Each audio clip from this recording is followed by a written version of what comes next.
네, 한동훈 법무부 장관의 총선 출마설이 커지면서 여러 이야기들이 나오고 있습니다.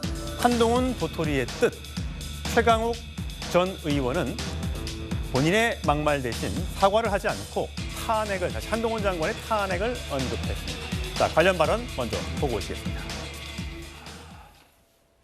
장관님 여기 도토리 그려주시면 도토리? 네. 도토리 그냥 먹는 도토리 네, 말이에요? 도토리. 이렇게 되는 거? 안녕하세요. 시험 치는 조카들 덕분에 시험 잘 쳤습니다. 계속 그럽니다, 이게. 지금 치읓 좀. 그건 내가 먼저 알아. 그거 하면 너무 욕먹어. 진짜요? 조심하세요. 네. 네, 디귿, 티읕, 리을. 자, 요거요. 정광재 대변인. 네. 뭔지 설명을 해주시죠. 저도 이거 잘 몰랐는데요. 영상 통해서 봤습니다. 디귿, 티귿, 리을이 이게 대통령의 앞글자를 말한 겁니다. 그래서 예. 도토리 그려달라고 했어서 맨 처음에는 그 의미를 모르고 도토리 먹는 도토리요 이렇게 얘기했던 것 같은데 나중에는 그게 대통령이라는 뜻을 알고 요거를 제가 정말로 써드리면 너무 욕을 먹을 것 같다라는 말로 했는데 그만큼 지금 뭐 많은 사람들이 한동훈 법무부 장관을 법무부 장관에서 만약에 벗어나서 다른 선출직 공무원에 간다면 한 명의 뭐 국회의원감으로 보지 않고 다음 국가를 국가 경영을 맡길 수도 있는 지도자급으로 그러니까 생각하고 차기 있는 것 대통령급으로 보고 있다. 같아요. 네, 그래서 뭐 디귿, 티귿, 리을을 좀 부탁한 것 같은데 그 한동훈 법무부 장관도 지금 자신의 본분을 정확히 알고 있기 때문에 그런 요구에 대해서 섣불리 응해주지는 않는 것 같아서 뭐 저는 겸양한 모습은 앞으로도 계속 유지하셨으면 하는 바람입니다. 예, 사실 일반 정치인들 장관의 팬덤이라는 게 지금 최근에 보지 못했던 장면들이 많이 한동훈 장관을 통해서 연출이 되고 있습니다. 서 변호사님 보시기에는 도토리를 그려달라, 대통령이다 이런 얘기들이 나오는 것이 과연 너무 빠른 것 아니냐라는 또 분들도 계세요. 어떻게 보세요? 제가 보기에 역대 이런 저는 팬덤 쪽에 있는 정치인을 거의 못 봤어요. 대구에서도 그 기차를 3시간이나 늦췄잖아요. 예. 가는 데마다 완전히 뭐 인파들이 몰리고 있는데 아마 이제 그 보수 쪽의 기대는요. 차기 정권 재창출도 이제 그 한동훈 장관을 통해 가능한 게 아닌가. 이런 이제 기대감이 반영된 거고요. 아마 한 장관도 이제 그 여의도 사투리가 아닌 5천만의 언어로 말하겠다. 이 말은 저는 개인적으로 한동훈 장관도 국회의원을 넘어서 뭔가 대선까지 저는 욕심이 있다. 이렇게 그 해석을 하고 있고요. 지금은 이제 뭐 민주당에서는 자꾸 서초동 사투리를 왜 쓰느냐 법비들 이런 표현을 쓰는데요. 예. 진짜게 서초동 사투리 법비들은 누구냐? 바로 이제 범죄 혐의로 수사받고 있는 피고인 피의자 이게 서초동 사투리예요. 대표적으로 이재명, 그다음에 조국, 그리고 송영길 이런 분들이 지금 수사나 재판받고 있죠. 이분들이 서초동 사투리를 쓰는 법비고 한동훈 장관은 가는 데마다 5천만의 언어로 맞춤형 어법을 쓰고 있다 이래 봅니다. 장 변호사님 보시기에는 이렇게 한동훈 장관의 일거수일투족에 관심을 받고 입는 거, 또 먹는 거, 또 가는 곳 이런 데마다 팬들이 이렇게 몰리고 있는 이런 현상에 대해서 어떻게 판단하세요? 국민의힘의 자산이고 정치적으로 어쨌든 미래 지도자로 꼽히는 분 아니겠습니까? 그런데 너무 일찍 샴페인을 터뜨렸다 이런 지적은 좀 해야 될 것 같습니다. 왜냐하면 이후에 아껴뒀다라가 그 정치적으로 적절한 타이밍에 사실상 활용할 수 있는 주요한 카드였는데 이른바 뭐 이준석의 맞불론으로 아니면 대구 행보에 대한 맞불 성격으로 계속 그 행보를 가져가는 건 그 이준석이란 정치인을 넘지 못하는 인식을 줄 수도 있을 뿐더러 법무부 장관의 행보로선 상당히 부적절하죠. 왜냐하면 공무원과 관련한 규정들을 보면 정치적 중립 의무가 있는데 민주당을 사실상 혐오의 전제하에 상당히 공격하고 있지 않습니까? 전국을 다니면서 이런 부분이 지금 뭐 이재명 대표에 이어서 차기 지도자다 지지율도 한 10% 이상이 나온다라는 여러 지표들이 나오고 있지만 사실 과거에 황교안 전 대표도 그 정도의 지지율은 나왔었습니다. 대선 주자로서 아주 강성 지지층들은 공고하게 지지했던 것이거든요. 그렇지만 왜 더 이후가 도모되지 않았느냐. 확장성이 없었기 때문입니다. 그 부분을 깊이 새기고 있는지는 좀 의문입니다. 예, 한동훈 법무부 장관이 이달 들어 지방 일정이 굉장히 많았죠. 대구 찾았고 대전 찾았고 그리고 울산까지 찾았습니다. 각각의 장면에서의 목소리 듣고 오시겠습니다. 제가 대구에 2번째 왔는데요. 저는 평소에 대구 시민들을 대단히 깊이 존경해 왔습니다. 대전이 대한민국 과학기술 발전의 상징과 희망이 된 거는 1970년대 초반부터입니다. 제가 그 즈음에 태어났는데요. 그때 우리 부모님들은 우리가 훌륭한 과학자가 돼서 대덕이나 카이스트가 있는 이 대전에 살기를 바라셨습니다. 대전은 그런 곳이죠.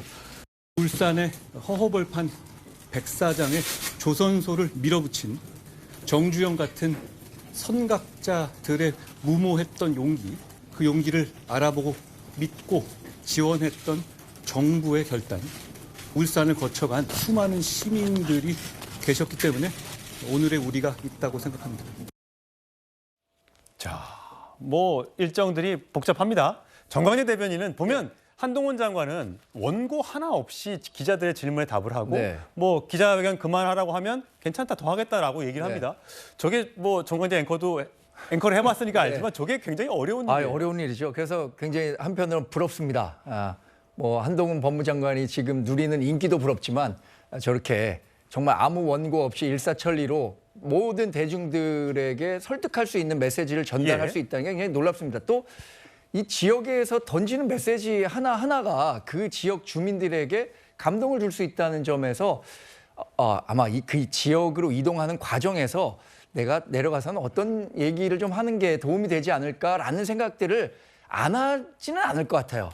예, 그러니까 뭐 울산에 내려가면 이 정주영 회장의 얘기를 하고 대전에서는 이 과학기술 발전에 대해서 얘기를 하고 그리고 또 자신의 고향이 춘천이지만 이 충청도에서 자라서 자기가 말이 느리다 이렇게 얘기하는 걸 보면 글쎄 뭐 앞으로의 그 한동훈 법무장관의 정치적 여정이 어떻게 될지 모르겠습니다만 전국 각 지역에 자신의 좀 메시지와 또 이미지를 좀 잘 만들어 놓으려는 그런 전략은 아닐까라고 저도 뭐 개인적으로 그렇게 생각해 봅니다. 네, 한동훈 장관이 존경하는 사람 되게 많습니다. 뭐 이승만 전 대통령도 있고요, 이병철 삼성그룹 전 회장도 있고, 정주영 전 회장도 있고, 굉장히 많은 언급을 하면서 법무부 장관의 행보라고 하기에는 정치인과 많이 닮아 있다라는 얘기를 민주당에서 많이 하고 있습니다. 자, 민주당의 비판의 목소리도 한번 들어보시죠.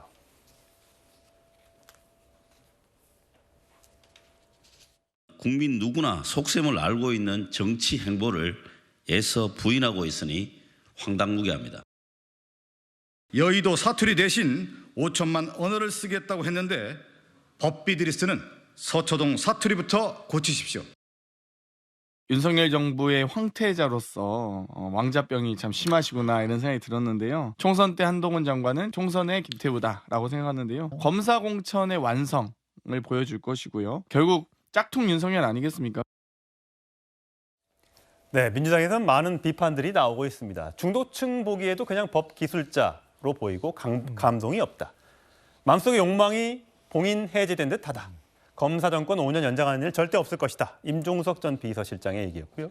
장경태 의원은 총선 때 김태우 후보의 역할이다. 검사 공천의 완성이 될 것이다. 이렇게 비판을 했습니다.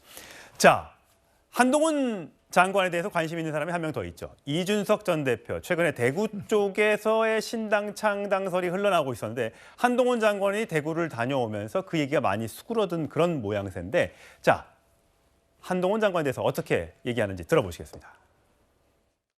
우리 부모님이 춘천 사람이거든요. 그리고 제가 어릴 때 청주에 살아서 뭐 저한테 사퇴가 좀 나올 수도 있죠. 한동훈 장관을 춘천에 배치하는 것이 옳다. 저는 이제 그런 생각을 하는 이유가 정치인에게 연고가 지역 연고가 있는 건 굉장히 중요하거든요. 춘천에서 부모님 고향이고 초등학교만 다닌 곳이 청주에 이런데 청주 정도면 훌륭한 출마지죠. 이준석 전 대표가 장관님 고향인 춘천에 총선 출마하는 거 제가 보냈는데 장관님 측에서 되게 불쾌하게 생각했다고 반응이 보였다 이런 식으로 말한 적이 있는데요. 제 얘기는 아닌 것 같고요. 그런데 그렇게 말하기에는 춘천은 너무 멋진 것 아닙니까?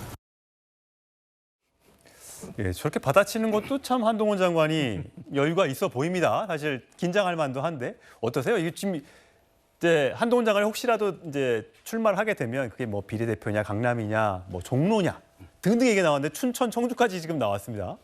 제가 보기에 이준석 전 대표가요. 한동훈 장관에 대해서 최근에 저는 세 가지 황당한 개변을 했다 봅니다. 세 가지. 첫째는 뭐냐? 첫째는 한동훈 장관이 이준석 자기를 의식해서 너무 빨리 등판했다. 이런 게 황당한 궤변이죠. 아니 한동훈 장관이 이준석 대표를 왜 의식합니까? 아직 등판도 안 했지만 이런 데 말도 안 되는 첫째 주장이 있었고요. 그다음에 두 번째 주장이 뭐냐?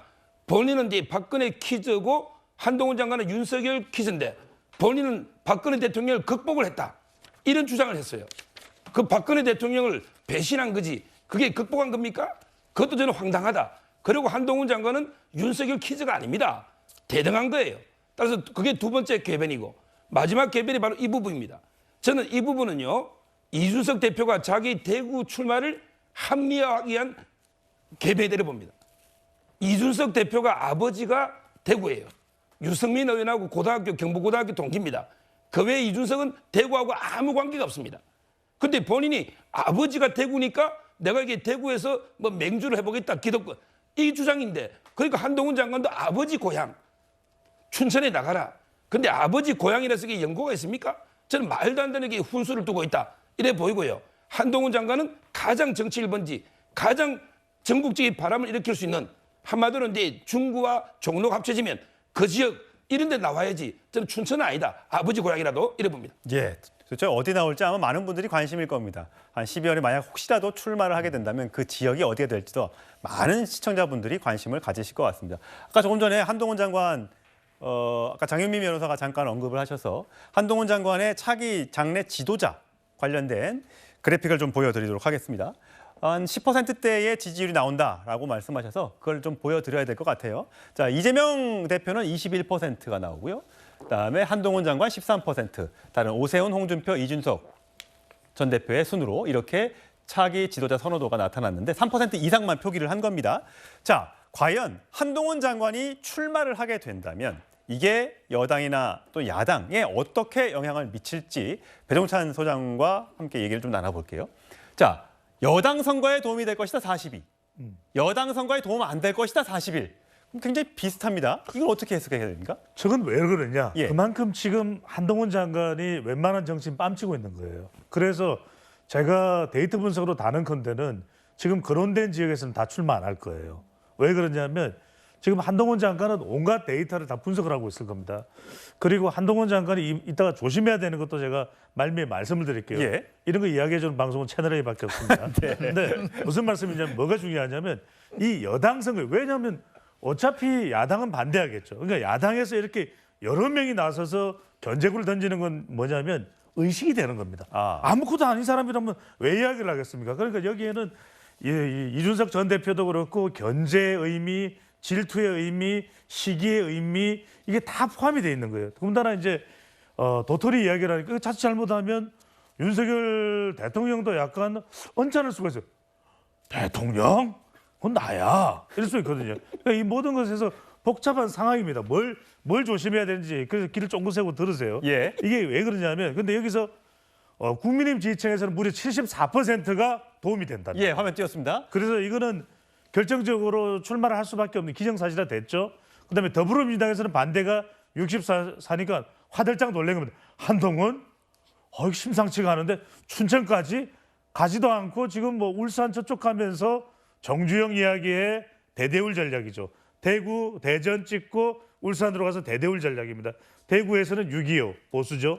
그다음에 대전에서는 카이스트 사이언스죠. 그다음에 울산에서는 정주영 실현은 리스도 실패는 없다. 난 실패는 없어요. 이런 메시지를 던지는 것이거든요. 근데 여기서 왜 중요하냐면 2000년대 초반에 미국 정치판에서 혜성같이 등장했던 인물이 하워드 딘이에요. 예. 우리 천행크는 잘 알 겁니다. 그런데 막 인기가 막 올라갔어요. 이 사람한테 모든 미국의 민주당 지지층들이 다 결집을 하고 이럴 때인데 이런 상황에서 이른바 존 켈리라고 하는 사람이 2004년 민주당 후보가 되면서 하워드 딘이 무너져 버려요. 지금 무당층에서도 팽팽할 정도로 화면 한번 더 보여주시면 좋은데 예. 그래프를 무당층에서도 37대 36으로 저렇게 나온다는 거 굳이 안 보여주셨어요. 36 예. 이야기했으니까 네. 이렇게 된다 그러면 예. 이건 지금 무당층도 움직일 정도의 한동훈이면 나가도 되는데 한동훈이 왜 인기 있는지는 3S 현상입니다. S가 뭐냐면 스마트, 두 번째는 스피치, 이야기를 잘하죠. 예. 마지막에는 스타일이 좋아, 패션 스타일이. 그러니까 이 3S 때문에 일종의 연예인 현상이 나타날 정도의 이 지지와 관심을 모으고 있는 건데 자 여기서 조심해야 되는 게 있습니다. 예. 하워드 딘이 그렇게 잘 나갔는데 왜 민주당 대선 후보가 못 되고 대통령이 못 됐을까? 완급 조절입니다. 결국 이렇게 매력적이면서도 불안정하면은 어느 순간 확 꺼져버리거든요. 자, 첫 번째로는 많은 지금 관심들이 쏟아질 때이기 때문에 본인도 약간 감당이 어려울 정도가 아무리 똑똑하건 뭔가 본인의 이 지략이 있든 간에 이건 영향을 받을 수가 있고 그 완급 조절을 다 잘해야 된다. 두 번째로 먼저 더 중요한 건 안정성입니다. 조금 더 안정감을 이런 관심도에 상응해서 가질 필요가 있는 것입니다. 예. 자, 정관님 아까 그래픽 보면서 또 설명할 게 네, 있다고요? 저도 두 번째 좀 그래픽. 조금만 예. 설명을 드리겠습니다. 예. 우리 배종찬 의원 많이 설명해 주셨는데 저는 우리 그 단일화 협상 과정에서 항상 얘기가 되는 게 역선택과 관련해서 역선택 방지 조항을 둬야 되냐 말아야 되느냐를 두고 후보 간의 갈등이 굉장히 많잖아요. 예. 이 역선택이 존재한다는 것을 이번 여론조사 결과가 분명하게 보여주고 있다고 생각합니다. 그러니까 더불어민주당 지지자들 가운데 64%는 한동훈의 총선 출마가 여당에 도움이 되지 않겠다는 거 아닙니까? 예. 근데 우리 지지자들은 74%가 도움이 될 것이다라고 그죠? 생각하는데 네. 그러니까 우리 지지자들은 이 한동훈을 선동열로 보고 있는데 저쪽 지지자들은 선동열이라고 생각하면서도 선동열이 나오면 우리가 지니까 못 나오도록 막기 위해서 저런 여론을 조성하고 있다고 보고요. 또 하나 중요한 건 무당층에서 지금 37%가 도움이 된다고 했고 예. 36%는 도움이 안 된다고 했는데 모든 대부분의 여론조사에서 무당층은 대통령 지지율이 굉장히 낮은 상황입니다. 예. 그럼에도 불구하고 한동훈 법무장관의 총선 유익 가능성에 대해서는 높게 평가한 것, 오차 범위 내에 있지만 예. 그런 것은 굉장히 유의미한 여론조사라고 봅니다. 그렇군요.